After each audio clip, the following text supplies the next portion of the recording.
Applications of Bernoulli's principle. During storms, the roofs of the huts are generally blown off without causing any damage to the house. This is due to the very high velocity and low pressure P2 over the top side of the roof.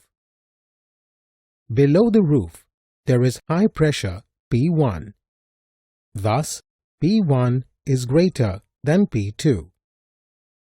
This difference of pressure provides a vertical lift to the roof of the hut. When lift is sufficient to overcome the gravity pull on the roof of the hut is blown off. The shape of the aeroplane's body is such that when the aeroplane is moving fast on the runway, the streamlines of air get modified as shown. The crowding of streamlines above the body represents high speeds causing low pressure. Below the body, there is high pressure due to lesser velocity. This difference in pressure causes the airplane to take off.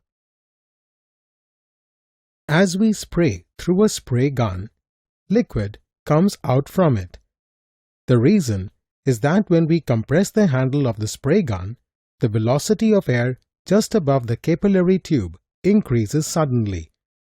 This decreases pressure above the tube and hence the liquid is sucked up through the tube and is blown with the air.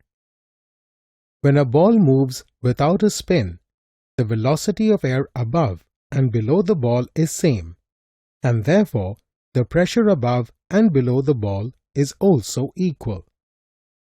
Due to this, the ball moves in a straight direction. However, when a ball moves with a spin, it drags the air along with it.